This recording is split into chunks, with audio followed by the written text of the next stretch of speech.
দেশে ফিরেই সিনেমার অফার, মিস ইউনিভার্স থেকে সরাসরি বড় পর্দায় মিথিলা। গ্রামের গল্পে মিস ওয়ার্ল্ড বাংলাদেশ তোরসার সিনেমা মাটি। ভক্তদের সঙ্গে নিজের হতাশা ভাগ করলেন জেফার।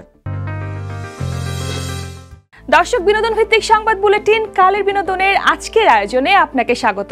দেশ বিদেশের শোবিজ অঙ্গনের সর্বশেষ খবরগুলো নিয়ে আমি শালীন আছি আপনার সাথে। থাইল্যান্ডের মঞ্চ মাতিয়ে দেশে ফিরলেন বাংলাদেশের গর্ব তানজিয়া জামান মিথিলা। মিস ইউনিভার্সে ইতিহাস গড়ার পর দেশের মাটিতে পা রেখেই জানালেন নতুন নতুন পরিকল্পনা আর সামনে কি করতে চান। চলুন দেখে নিই ফিরতি যাত্রায় তিনি গণমাধ্যমকে কি বললেন।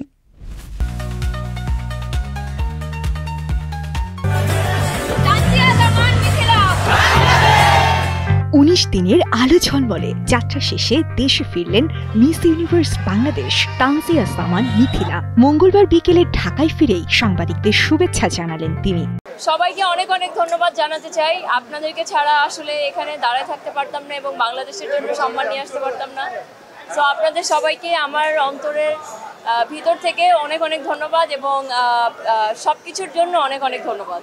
মিস ইউনিভার্সে সেরা 30-এ জায়গা করে ইতিহাস করেছেন মিথিলা। পিপলস চয়েসে 121 দেশের প্রতিযোগীর মধ্যে হয়েছেন তৃতীয়। দেশ থেকে সমর্থকরা যখন দারুণ সমর্থন দিয়েছেন, তখনই প্রতিযোগিতার মাঝপথে বিকিনি রাউন্ড নিয়ে দেশে শুরু হয় সমালোচনা। এ প্রসঙ্গে মিথিলা বলেন, close door interview, evening gown, national costume ও সুইমিং স্যুট, এই 4টি বিষয়ে মার্কিং করা হয়। এগুলো ঠিকভাবে করতে না পারলে সেরা 30 তো দূরের কথা, কোনো পজিশনই পাওয়া যেত না। I am not the first person যে বিকিনি পরেছে বাংলাদেশে অনেকেই পরেছে, আমি আগেও পরেছি। সো এই কম্পিটিশনে গিয়ে আমি কোনো দিক থেকে কম দেখাতে চাই নাই এবং কোনো দিক থেকে আমি বাংলাদেশকে ছোট করতে চাইনি এবং কোনো দিক থেকে আমি ওই জায়গাটা খালি রাখতে চাইনি যেখান থেকে আমাদের সম্ভাবনা কমে যায় জেতার। প্রতিযোগিতার ভেতরের অভিজ্ঞতা তাকে আরো আত্মবিশ্বাসী করেছে। মিথিলা জানালেন, আগামীতে যারা মিস ইউনিভার্সে অংশ নেবে তাদের পাশে পরামর্শদাতা হিসেবেই থাকবেন। যে এর পরবর্তীতে যত কন্টেস্টেন্ট যাবে আমি প্রত্যেকটা কন্টেস্টেন্টকে হেল্প করবো, বিকজ আমি এক্সপিরিয়েন্স এবং আমি ওখানে দেখে এসেছি এবং আমি অনেক কিছু শিখেও এসেছি। তো সেই জায়গা থেকে যে কোনো কন্টেস্টেন্ট গেলে তার অনেক হেল্পের প্রয়োজন এবং একজন এক্সপিরিয়েন্স মানুষের সাহায্য প্রয়োজন। আদারওয়াইজ একটা দেশকে সে জয়ী করতে পারবে না এবং এটা আমার দায়িত্ব as a miss universe Bangladesh যে কন্টেস্টেন্ট যাবে তাকে হেল্প করা এবং আমি সবসময় হেল্প করবো। দেশে ফেরার আগেই মিথিলা পেয়েছেন সিনেমার অফার। তবে তার আগেই 27 নভেম্বর ওটিটিতে মুক্তি পাচ্ছে তার অভিনীত ওয়েব ফিল্ম থার্সডে নাইট। সত্য ঘটনার অনুপ্রেরণায় নির্মিত তদন্তধর্মী এ গল্পে মিথিলার পাশাপাশি অভিনয় করেছেন সৌম্যজ্যোতি, ফররুখ আহমেদ রেহান, তৌহিদুল তামিল সহ অনেকে। অপরাধ করে বসে আছে, মদের আসরে গিয়েছেন, মদ খেয়ে মাতলামি করেছেন। জাহিদ প্রীতম পরিচালিত ফ্ল্যাশ ফিকশনটিতে পুলিশের চরিত্রে অভিনয় করেছেন সামিরা খান মাহি। অফ স্ক্রিনে মিথিলা ও মাহি বেস্ট ফ্রেন্ড। এ প্রসঙ্গে মাহি গণমাধ্যমকে জানান, মিথিলার জন্যই তার এই কন্টেন্টে কাজ করা। এর আগে তানজিয়া জামান মিথিলা বলিউডের রোহিঙ্গা সিনেমায় প্রধান নারী চরিত্রে অভিনয় করেন। সিনেমাটি পরিচালনা করেন হায়দার খান। আপনারা আমাকে গল্প শোনাবেন। কিসের গল্প? থার্সডে নাইটের গল্প। মিস ইউনিভার্সের মঞ্চ থেকে সিনেমা, নতুন সব পথ খুলে যাচ্ছে মিথিলার সামনে। দর্শক চাইলে নিয়মিত সিনেমাতেও দেখা যেতে পারে দেশের এই আন্তর্জাতিক সুন্দরীকে। মিস ইউনিভার্সের মঞ্চে যেমন আত্মবিশ্বাস দেখিয়েছেন, বড় পর্দাতেও সেই আত্মবিশ্বাস নিয়েই এগিয়ে যেতে চান মিথিলা। সাথী আসলাম, কালের কণ্ঠ। মিস ওয়ার্ল্ড বাংলাদেশ 2019-এর বিজয়ী রাফা নানজিবা তোরসা এবার ফিরছেন তার নতুন সিনেমা মাটি নিয়ে। গ্রামের মাটি, নদীর ধূসর কুয়াশা আর পর্দার প্রথম প্রেমে তোরসা নেমেছেন নতুন যুদ্ধে। আলো, ক্যামেরা আর স্বপ্নের গন্ধে টকবক করছে মাটি সিনেমার সেট। সবেমাত্র শেষ করেছেন নির্জন স্বাক্ষরের শুটিং আর ততক্ষণে ঢুকে পড়েছেন এই নতুন সিনেমায়। সৈয়দ শমশের তারিফের লেখা চিত্রনাট্য আর পরিচালনায় সিনেমাটির শুট হচ্ছে ঝিনাইদহের মহেশপুর, শস্যঘাটা, মাঠপাড়া আর ইসামতি নদীর ধারের লোকেশনগুলোতে। গ্রাম, নদী, কাদামাটি আর মানুষের নাক ডোবার স্বপ্ন নিয়ে এগোচ্ছে প্লট। তোরসা নিজেও ভীষণ উত্তেজিত। ঈদুল আজহায় প্রেক্ষাগৃহে আসছে আর তোরসার যাত্রা চলছে তার প্রথম টেলিছবি থেকে আরও আলোকিত পথে। তরুণ প্রজন্মের পছন্দের সঙ্গীত শিল্পী জেফার রহমান। প্লেব্যাক হোক বা নিজের মৌলিক গান, জনপ্রিয়তা আছে, কিন্তু স্বীকৃতি সবসময় আসে না। তাই সোমবার রাতে 3 মিনিট 33 সেকেন্ডের ফেসবুক ভিডিও বার্তায় তিনি ভক্তদের সঙ্গে নিজের হতাশার কথা ভাগ করেছেন। জেফার বলেন, আমি শুধু গান করি না, গান লিখি, সুর করি, প্রয়োজনীয় প্রস্তুতি নেই, মিউজিক ভিডিও করি এবং পরিকল্পনা করি। আমার গানের 90% সুর আমার তৈরি, লিরিক্সেও আমি জড়িত, কিন্তু মানুষ অনেক সময় এই প্রচেষ্টা বোঝে না। প্রশংসা, সমালোচনা সব খাওয়ার পরও কখনো অবদান বোঝা না গেলে মন খারাপ হয়। ভিডিও শেষে জেফার জানান, এখন থেকে মাঝে মাঝে নিজের চিন্তা ভক্তদের সঙ্গে ভাগ করবেন। বিশেষভাবে নারী শিল্পীদের প্রতি সহানুভূতির আহ্বান জানিয়ে বলেন, প্লিজ শিল্পীদের, বিশেষ করে নারী শিল্পীদের সাপোর্ট করুন। আমাদের সামাজিক বাধা অতিক্রম করতে হয়, উৎসাহ আমাদের শক্তি দেবে। দর্শক, এই মুহূর্তে নিয়ে নিচ্ছি ছোট্ট একটি বিরতি। ফিরে এসে জানবো স্বামীর বিরুদ্ধে যে অভিযোগ সেলিনার, রুক্মিণীর সিনেমার অভিনব প্রচারণা কৌশল, মুক্তি পেল হলিউডের নতুন 2 সিনেমা, যারা জিতলেন এমি অ্যাওয়ার্ডস, বিশ্বব্যাপী এবার উইকেট ঝড়।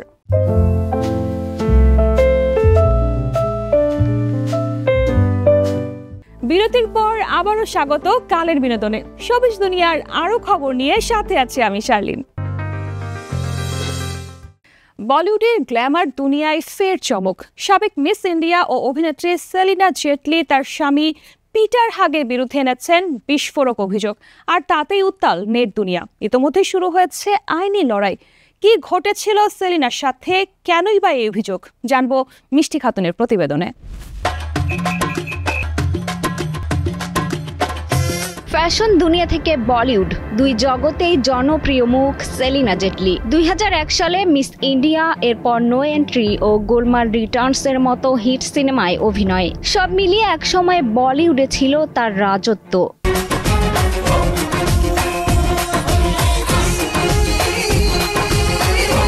তবে সেই গ্ল্যামার গার্ল এবার আলোচনায় ভিন্ন প্রসঙ্গে। মানসিক নির্যাতন থেকে আর্থিক শোষণ, স্বামী পিটার হাগের বিরুদ্ধে তুলেছেন বিস্ফোরক অভিযোগ। শুধু তাই নয়, মুম্বাইয়ের আন্ধেরি আদালতে দায়ের করা সেই অভিযোগে 50 কোটি রুপির ক্ষতিপূরণ দাবি করেছেন সেলিনা।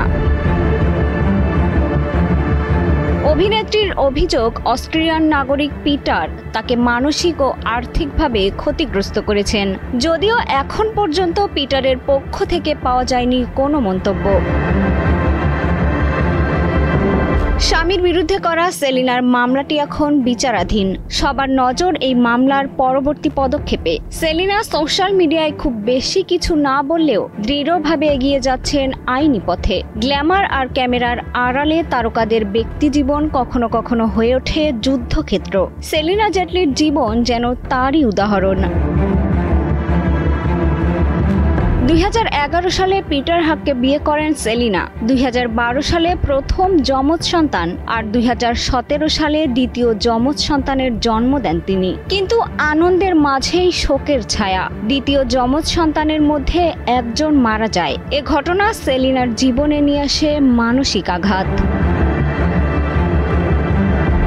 মিষ্টি খাতুন, কালের কণ্ঠ। কলকাতার গলি খুপচিতে হঠাৎ ঝুলে থাকা পোস্টার, বড় বড় করে লেখা পাত্র চাই।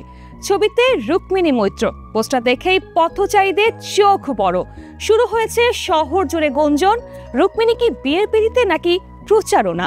দাঁড়ান, এই প্রেমালাপ বাস্তবের নয়। পোস্টারে কোণে ছোট্ট অক্ষরে জলজল করছে রহস্য। পাত্রদাতা নন রুক্মিণীর পরিবার, বরং দীপক চক্রবর্তী। আর তিনিই আসলে অভিনেতা চিরঞ্জিতের চরিত্রের নাম। অর্থাৎ পুরো ঘটনায় রুক্মিণী অভিনীত আসন্ন সিনেমা হাঁটি হাঁটি পা পায়ের প্রচারণা কৌশল। শহর জুড়ে মানুষের প্রতিক্রিয়া ভ্যাবাচিকা থেকে গুগল সার্চ পর্যন্ত পৌঁছে গেছে। রুক্মিণীর বিয়ে কবে? প্রচারণার টিম বলছে এটাই তো চাওয়া ছিল। বাবা মেয়ের টানাপোড়েনের গল্পে তৈরি সিনেমাটি পরিচালনা করেছেন অর্ণব মিদ্যা। অঞ্জনা বসুও আছেন গুরুত্বপূর্ণ ভূমিকায়। মুক্তি 28 অক্টোবর। হলিউড আজ যেন নিজেরাই নিজেদের সঙ্গে টক্কর দিচ্ছে। একই দিনে থ্রিল, মজা আর প্রেম পুনর্জন্মের দৈরথ। এক পাশে জুটোপিয়া 2 এর দৌড়, অন্য পাশে অ্যাটার্নিটি হৃদয়ের তীর। আজ বুধবার প্রেক্ষাগৃহে ধাক্কা দিয়ে ঢুকেছে 2 দুনিয়ার 2 গল্প। জুটোপিয়া 2 এ জুডি আর নিক আন্ডার কভারে তাড়া করবে রহস্যময় সাপের ছায়া। শাকিরার জু আর অ্যাড শিরানের কণ্ঠে ট্রেলারে ভাইব ছড়াবে। পরিচালনায় অস্কার জয়ী জারেড বুশ ও বায়রন হাওয়ার্ড, যারা এবার প্রাণীদের শহরে শুধু অ্যাডভেঞ্চার নয়, বৈষম্য আর গ্রহণযোগ্যতার কথাও তুলে ধরবেন। অন্যদিকে অ্যাটার্নিটি খুলে দিচ্ছে প্রেম, আফসোস আর পরকালীন দোটানার দরজা। এলিজাবেথ আনসেল, মাইলস টেইলর আর ক্যালাম টার্নারের টানটান অভিনয় একদিকে হাসায়, অন্যদিকে চুপচাপ ভাবাবে চিরকাল আসলে কত লম্বা। নিউ ইয়র্ক সিটির ঝলমলে আলোতে অনুষ্ঠিত হলো টেলিভিশন বিশ্বের অন্যতম মর্যাদাপূর্ণ ইন্টারন্যাশনাল অ্যামি অ্যাওয়ার্ড 2025। 26টি দেশের 64 মনোনীত কাজ ও শিল্পীদের মধ্য থেকে বাছাই করা হলো বর্ষসেরা অভিনয়, সিরিজ ও প্রতিবেদন। সেখানেই জায়গা করে নিয়েছে গাজা নিয়ে নির্মিত তথ্যচিত্র। বিস্তারিত মিষ্টি খাতুনের আরও একটি ডেস্ক রিপোর্টে। এবছরের ইন্টারন্যাশনাল অ্যামি ছিল যেন সংস্কৃতির উজ্জ্বল উৎসব। নানা ভাষা, নানা ঘরানা আর সীমান্ত পেরিয়ে গল্প বলার এক অসাধারণ প্ল্যাটফর্ম। সেরা অভিনেতার ট্রফি উঠল স্প্যানিশ অভিনেতা অরিয়েল প্লার হাতে।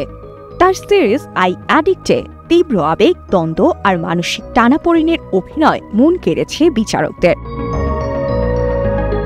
অন্যদিকে সেরা অভিনেত্রীর স্বীকৃতি পেয়েছেন যুক্তরাজ্যের Anna Maxwell Martin. Until I kill you সিরিজে চমৎকার অভিনয় তাকে এনে দিয়েছে আন্তর্জাতিক মঞ্চের সম্মাননা। কমেডিতে সেরা হয়েছে যুক্তরাজ্যের জনপ্রিয় সিরিজ লুডুইক, আর ড্রামা বিভাগ জিতেছে বহুল আলোচিত সিরিজ রাইভালস। এবারের আসরে আলোচনার কেন্দ্রে ছিল ডিসপ্যাচেস, কিলজোন, ইনসাইড গাজা। গাজার যুদ্ধক্ষেত্রের ভয়াবহতার প্রত্যক্ষ চিত্র তুলে ধরায় এটি পেয়েছে কারেন্ট অ্যাফেয়ার্স বিভাগের সেরার পুরস্কার। সেরা তথ্যচিত্র হয়েছে যুক্তরাজ্যের হেলস্যাপার। একই দেশের আরেক আলোচিত সিরিজ লস্ট বয়েজ অ্যান্ড ফেয়ারিস জিতেছে টিভি মুভি বিভাগের পুরস্কার। এছাড়া বছরের বিশেষ আকর্ষণ ছিল অ্যামি ফাউন্ডার্স অ্যাওয়ার্ড। এই সম্মাননা পেয়েছেন ডিজনি এন্টারটেইনমেন্টসের সহ সভাপতি ডানা ওয়ালডেন। গল্প বলার শক্তি আন্তর্জাতিক এমি সৌন্দর্য। এখানে বড় বাজেট নয়, গুরুত্ব পায় মানবিকতা, সৃজনশীলতা আর সত্য তুলে ধরার সাহস। এবারের আয়োজনও তারই এক অসাধারণ উদাহরণ। সাজিয়া ইসলাম, কালের কণ্ঠ। ব্রডওয়ের মঞ্চ ছাড়িয়ে বিশ্বজুড়ে এখন যেন একটাই নাম, উইকেড ফর গুড। মুক্তির প্রথম সপ্তাহেই বক্স অফিসে রীতিমতো ঝড় তুলেছে সিনেমাটি। শুধু জনপ্রিয়তায় নয়, আয়ও গড়েছে নতুন রেকর্ড। কি এমন রয়েছে এই সিনেমায়, জানবো মিষ্টি খাতুনের আরও একটি ডেস্ক রিপোর্টে। বক্স অফিসে টানা 9 সপ্তাহের মন্দা কাটিয়ে যেন নতুন প্রাণ ফিরিয়ে এনেছে ইউনিভার্সালের বড়বাজি cinema Wicked for Good. Broadway সঙ্গীত নাট্যের অন্যতম জনপ্রিয় এই রূপান্তর প্রথম সপ্তাহেই বিশ্বব্যাপী আয় করেছে $226 মিলিয়ন। আমেরিকা ও কানাডা থেকেই এসেছে $150 মিলিয়ন। বাইরের আরও 78টি দেশ থেকে সিনেমাটি তুলেছে $76 মিলিয়ন। প্রথম সপ্তাহে আয়ের এই সংখ্যা যেন অভিনব এক বক্স অফিস রেকর্ড। মুক্তির পর উইকেড জায়গা করে নিয়েছে ইতিহাসের সর্বাধিক আয়কারী সঙ্গীত নির্ভর সিনেমাগুলোর তালিকায়। অন্যদিকে উদ্বোধনী সপ্তাহে আয়ের হিসেব অনুযায়ী সিনেমাটির অবস্থান তৃতীয়। এর আগের অবস্থানে রয়েছে দ্য লায়ন কিং এবং beauty and the blessed. Broadway সংস্করণের দীর্ঘদিনের জনপ্রিয়তা, পরিচালক জন চুর কাস্টিং জাদু, সিনেমা মুক্তির আগে টানা মাস জুড়ে প্রচারণা এবং সিনথিয়া এরিভো ও আরিয়ানা গ্র্যান্ডের অবিশ্বাস্য অন স্ক্রিন কেমিস্ট্রি উইকেড সাফল্যের মূল কারণ, এমনটাই বলছেন সংশ্লিষ্টরা। ব্রডওয়ে রূপান্তরের ইতিহাসে রয়েছে ডিয়ার ইভান হ্যানসেন বা ইন দ্য হাইটস এর মতো ব্যর্থতার উদাহরণ, কিন্তু সেই ভয়কে পেছনে ফেলে উইকেড ফর গুড এখন প্রমাণ করেছে ভালো গল্প, শক্তিশালী মিউজিক, সঠিক কাস্টিংই বক্স অফিস দখলের আসল হাতিয়ার। দর্শক, সময় হলো আরো একটা ছোট্ট বিরতির। ফিরে এসে জানবো প্রাকৃতিক উপাদানে তৈরি করুন শীতের বডি লোশন। জানুন কেন অতিরিক্ত ওজন কমানো কঠিন হয়।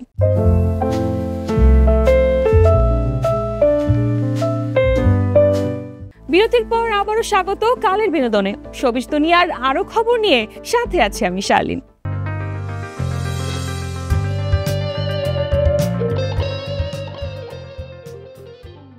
বেশি তেলেই ত্বক যেন শুকনো পাতার মতো খচখচে হয়ে ওঠে। দামি লোশনও অনেক সময় কাজ করে না, তাই ফিরে আসা প্রকৃতির কাছে অ্যালোভেরা, নারকেল তেল, গ্লিসারিনই এখন সেরা সমাধান। শীতের বাতাস যখন ত্বকের আর্দ্রতা কেড়ে নিতে শুরু করে, তখন রুটিন যতই ব্যয়বহুল হোক না কেন কাঙ্ক্ষিত কোমলতা ধরা দেয় না। এ কারণে অনেকেই বেছে নিচ্ছেন সম্পূর্ণ প্রাকৃতিক ঘরে তৈরি বডি লোশন। অ্যালোভেরা ত্বককে দেয় শীতল আর্দ্রতা, নারকেল তেল যোগায় গভীর পুষ্টি, গ্লিসারিন ধরে রাখে ময়শ্চারাইজার লক, আর ভিটামিন ই তেলে আসে ভেতর থেকে হেলদি গ্লো। গোলাপ জল এই মিশ্রণকে বানায় হালকা, ননস্টিকি এবং প্রতিদিনের ব্যবহারের উপযোগী। গোসলের পর কিংবা রাতে ব্যবহার করলে ত্বক থাকে নরম, আরামদায়ক ও স্বাভাবিক উজ্জ্বল। 2-3 সপ্তাহ ভালো থাকে এই মিশ্রণ, কোনো কেমিক্যাল বা প্রিজারভেটিভ ছাড়াই। শীতের শুষ্কতার বিরুদ্ধে এটি হতে পারে আপনার সবচেয়ে নির্ভরযোগ্য স্কিন কেয়ার পার্টনার। আপনি যতই ব্যায়াম করুন বা কঠোর ডায়েট মেনে চলুন, তবুও ক্যালোরি ঝরছে না, মনে হয় সবকিছু ঠিকঠাক, তবুও ওজন যেন থেমে গেছে। এর পেছনে লুকোনো আছে শরীরের গভীর রহস্য, হরমোনের ভারসাম্যহীনতা, জিনগত প্রভাব এবং দীর্ঘস্থায়ী মানসিক চাপ। গ্রেলিন ও লেপটিন নামক হরমোন ক্ষুধা নিয়ন্ত্রণে ব্যর্থ হলে আমরা বেশি খাই বা ক্ষুধা কম অনুভব করি না। ইনসুলিন, কর্টিসল, থাইরয়েড ও অন্যান্য হরমোনের ভারসাম্যহীনতাও বিপাক হারকে প্রভাবিত করে। জিনগত কারণে কারো কারো বিপাক হার কম থাকে, যেখানে ক্যালোরি পোড়ানো ধীর হয়ে যায়। কিছু মানুষের স্থূলতার প্রবণতাও জেনেটিক কারণে বেশি থাকে, সঙ্গে মানসিক চাপ, পর্যাপ্ত ঘুম না হওয়া, বিষণ্ণতা বা ওষুধের প্রভাব সব মিলিয়ে শরীরকে একই ওজন ধরে রাখতে প্ররোচিত করে। এক্সট্রিম ডায়েট বা অতিরিক্ত ব্যায়ামও অনেক সময় সাহায্য করতে পারে না। কি করা উচিত? ভাইরাল কঠিন ডায়েট নয়, সুষম খাদ্যাভ্যাসই সবচেয়ে কার্যকর। প্রতিদিন পর্যাপ্ত প্রোটিন, শাকসবজি, ফলমূল ও হোল গ্রেইন খাবার নিন। পর্যাপ্ত পরিমাণে পানি পান করুন। খাদ্য এবং ব্যায়ামের নোট রাখুন। শরীরের প্রতিক্রিয়া লক্ষ্য করুন। প্রয়োজনে একজন পুষ্টিবিদ বা ডক্টরের পরামর্শ নিন। সবচেয়ে গুরুত্বপূর্ণ, ধৈর্য ধরুন, সময় দিন। শরীর নিজেই ধীরে ধীরে রূপান্তরিত হবে এবং ওজন কমার পথে স্থিতিশীলতা ফিরবে। দর্শক, এই ছিল বিনোদন ভিত্তিক সংবাদ বুলেটিন কালের বিনোদনের আজকের আয়োজন। বিনোদন ও লাইফস্টাইলের সব খবর জানতে ভিজিট করুন আমাদের ফেসবুক পেজ ও ইউটিউব চ্যানেল। কাল ঠিক একই সময় আবারও দেখা হবে। ততক্ষণ পর্যন্ত ভালো থাকুন, কালের কণ্ঠের সাথেই থাকুন।